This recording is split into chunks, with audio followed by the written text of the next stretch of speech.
Hey guys, welcome to Tickzon where we try to turn our hindsight into your foresight. Ugo here. Now for today we have the conversation about, let's have the talk, the important talk. Yeah, I'm joking, not that talk, you know what I'm talking about. The talk of what he or the thing that shall not be named, the thing that shall not be named, the bad M word.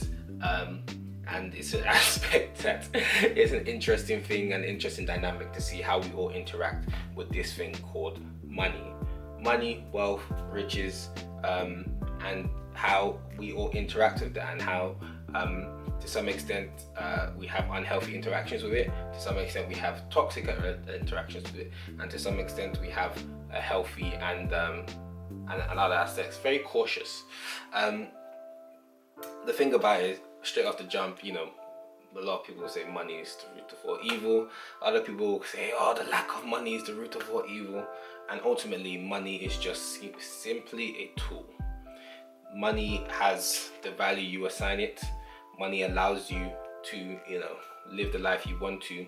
And for the fact that we all live in this society, in this world, is something that we all are going to have to take into consideration. Now, your relationship with money will also determine how you either work with money, use money, or whether in terms of your future ability to attract money. Now, it's going to be something that all of us are going to have to deal with, and to some extent, the negative connotation of money be the root of all evil, or just the pressures that money puts onto people's head because of, it's one of those ones people don't like. No one wants to do the 9 to 5, no one wants to do the rat race, and it comes into a place where everyone is feeling so stressed out. They see the bill, they don't see the money in their account, and especially when you think, a lot of us look about how we saw money growing up, money was tight. So for some people, they have a negative relationship with money in terms of money always brings anxiety. Especially if you're somebody right now who doesn't like looking at the statement in your bank account, doesn't like saving the money that you have just goes out as quickly as it comes, or for the other side that has the money that comes in, you don't even spend 10p of it, and some of it is based a lot of in terms of how we have grown up. Some of it comes about how we view money and all those kind of things. Now, the truth of it is, as a fundamental, the financial aspect of our life is a very important aspect of our life that we should all be mindful of, because it will ultimately help determine the quality of life we have, and as well the quality of the relationships we have. If you look at the divorce statistics, the number one reason why people divorce is because of money-related issues, money-related arguments, and that comes into how you treat money reflects, your relationship with money. Low-key can reflect your relationship with yourself in terms of whether there's internal things that may need to be worked on in terms of control, or in terms of carefree lifestyle is reflected in your money. A very conservative lifestyle is reflected in your money. If you're very conservative in how you spend and do all that kind of stuff, or how you live your life, it reflects that you're very conservative on how you spend your money. If you're very frivolous in terms of how you spend your money, you're just living life for today, your bank account would be like, well babes, we're only living for today, tomorrow you're an overdraft. And so it's very important that you take control of your money, because ultimately taking control of your finances is in and of itself taking control of your life, because majority, if not all, of your of all your personal goals, personal visions, personal things that you want to achieve are also financial goals. If you say you want to help people in the future, then you still need the money to help those people. Charities, that's the reason why charities spend more money trying to get people to donate money than they actually spend on the people that they're trying to help, because they need money to help people. If you want to marry somebody, you need the money for the wedding. If you want to live in a house, a simple house, just even if it's in the corner, you need the money to pay out the rent or the mortgage. And so it's important for you to understand that money is not a bad thing for you to actually want, but obviously you don't need to idolize it, because you don't idolize tools. It's literally a tool. Money is supposed to be what you use to buy your assets, time, and freedom. It's not for you to get it, have into your bank account just for the sake of chasing money. If you're chasing money, then there's an anxiety that comes from it, and that's typically because of how you saw money growing up, because you didn't have enough of it, so now you have it, you're spending it anyhow, but at the same time you're not keeping much of it. So in terms of your relationship with money, again, it's not about how much you make that determines your relationship with money, is how much you keep. You can have $1 million and be broke. If you have $1 million and you're spending, and so a lot of people think of it's not about how much you have that qualifies whether you're good with money or anything like that. I was making minimum wage at the time was $5.13 or £6 in uni. I saved enough to buy a car. And you know, a lot of the things you have to understand when it comes to money is that if you look at your life holistically, there's a lot of decisions that you make that are also financial decisions. I know how to cook. If you learn how to cook, it may seem like one of the life skills to help you, but it's also a financial decision. The amount of money that you save based on just being able to cook, you know, you think it's not a lot, but think about how many times you take out. Some of you guys have spent up to 1K, 2K more on food a year just because you're doing constant takeout. And I'm not saying don't do takeout, but I'm saying make your life more controllable within yourself, because you want to set the direction of where you're going to. You have to understand, like, if you know, even on financial stuff, if you look at the way you spend, you have a budget. Even if you've not done a budget, you have a budget, because typically the way you spend month on month is typically the same. So you have a behavior that's set in your budget that reflects your budget. If you look at your last 3 months of your statement, it's typically the same. And so a lot of people have a lot of things like, oh, I'm not good with numbers, oh, I don't want to look at that, and it's a very big area of contention and anxiety. That means that, especially in your future relationships, when it comes to the conversation of money, it comes with a lot of things. It comes with the question of control. It comes with the question of you know, people say, what am I bringing to the table? It comes to the question of insecurity. It comes to the question of you know, I have a different philosophy in terms of living life and spending money than this person. You may be the person that thinks it's okay to spend, you know, £200 a month on a night, or just a night out. The other person you're with may not be. It's clashing philosophies. So understanding your relationship with money will improve your relationship with yourself, and understand why you do certain things. Are you an emotional eater? You know, is it somebody that when you are stressed, that, you know, now you're going to spend more money? Now, you have to understand that these are all things that you need to consider, as well as gaining more control of your money. Now, if you want to gain more control of your money, first and foremost, look at your bank statement. A lot of us like to set and forget and just not look at our bank statement, don't want to look at our account because we don't want to see how much is there. I was having a conversation the other day, I believe it was my dentist, and I was literally doing like a little crash course about like money and financial literacy and stuff like that. And you know, obviously everyone has their different areas of competencies, but then in terms of money, it's something that it's not something you're just gonna get better with. For as good as I have been with money, I always see year on year, as I learn more, that I can be better, and sometimes I'm shortfall of myself. So firstly, start looking at your statement, start planning for your future. That includes saving just for all the goals you want to do. That includes retirement, saving for retirement now and planning for a long-term future, as opposed to just spending money because I have money. A lot of people tell me, oh, you have money to enjoy money. Within reason. If you are enjoying money to have money, but you were to get fired tomorrow and then you have no money, then you're going back from 100 to 0. That's bad planning. That's bad planning. And especially in your younger years, you can do what you need to do to get where you want to be, so you can enjoy the life you want to have. Like, I love the saying that someone said, where it's like, you do what others don't do, or you live the life that other people won't live, to live the life that other people won't live. It's literally what it is. So look at your statement, you know, make a plan for your money.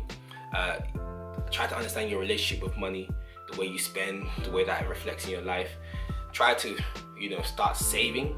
You know, start off by trying to save just 1K. Just try to start off by saving 1K. If you want to look at tips and tricks, we've done stuff in a lot of other videos about getting control of your money, and that reflects you getting more control of your life. Now, that comes into budgeting. Budget what you're trying to do. That means every pound you have has a job, it has a plan. Where is it supposed to go? Not to every single penny, but you should have categories. You should have the one that you want to spend for living life, for your best life, but you have to always have for extra stuff, because you want to be in the green. Prioritize saving. The first person you should pay is yourself. Pay yourself first. At least 10% of your take-home pay should be going into a savings account, which means you're paying yourself, because if you're paying all your bills, you're paying everyone else before they pay you. Differentiate between what's a want and a need. You know, not everything you want is what you need, but everything you need you should also want, because housing, transportation, food, basics. But in terms of food, I'm talking, go learn how to cook. Go, you know, you don't have to be doing Five Guys every day, even though I feel like Five Guys now. A good tip or trick in terms of getting control of your money is that for the next 30 days as a challenge for you, I want you to look at your account every single day. I want you to look at your balance of all your accounts every single day. Do that for up to 60 days, and then afterwards you can chill. Because what happens is that when you start to look at your money every single day, but you're continuing your life the way you're continuing, you saw your account yesterday at 1k, now it's at 800, now it's at 850, someone sent you 20, now it's 870, now it's 600. You start to get to understand that your money's just going anyhow. You're off the rails. Then when you now look at your savings, like, right, my savings ain't growing at this rate. And then you now start thinking, okay, cool. What am I doing? How do I change it? And honestly, it will stress you a little bit. But to be honest, that's a good stress, because most of us are avoidant when it comes to money. We don't like to have the conversation. We don't like to look at our accounts.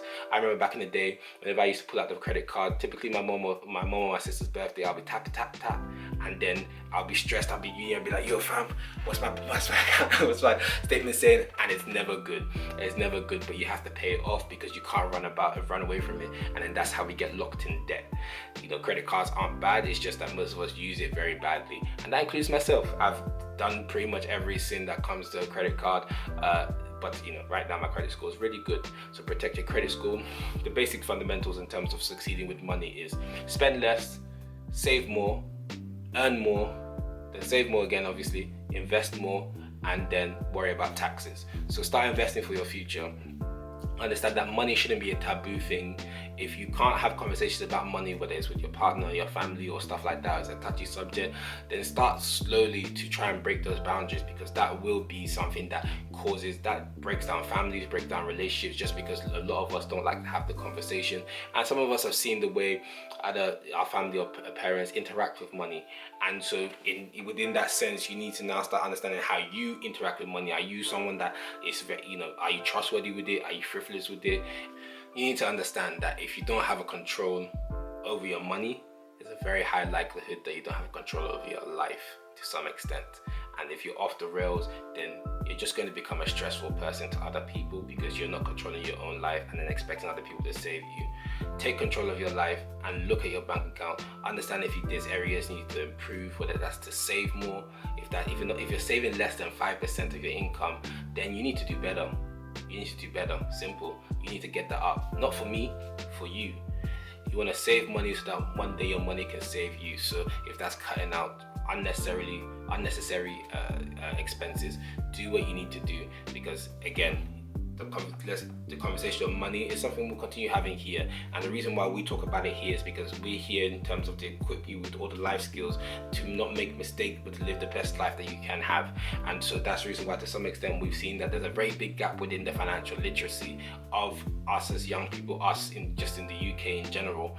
And that's hindering a lot of us to get to where we want to be. It doesn't really matter how much you actually earn in terms of like your take home. That will determine whether you're going to build wealth or not. But that comes in terms of your character, your discipline, your how much you want it, what's your goals, and are you striving for them. Again, like I said, I was making £5.30 or £5.30, then it went up to £6 in uni. Second year of uni, third year of uni. And I bought a car, bought the insurance, did all that kind of stuff. I'm not saying it in one kind of way. I'm saying that a lot of the things goals you have is achievable wherever you are. Maybe not at the time you want it to be, but you have to understand that you need to push and control your life in order to be able to win in life, but also to win with money, because it reflects that.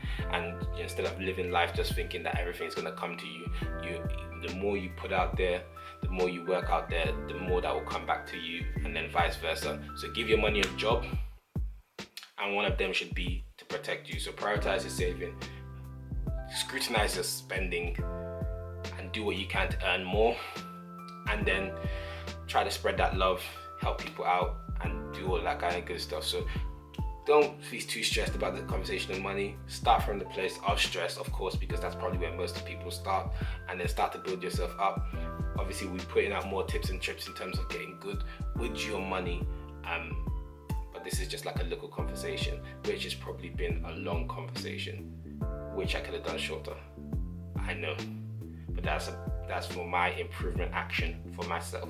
So for you, your improvement action is to hit the like button, comment, subscribe, and invest in yourself, your health, and your wealth. My name has been Ugo. Have a blessed day.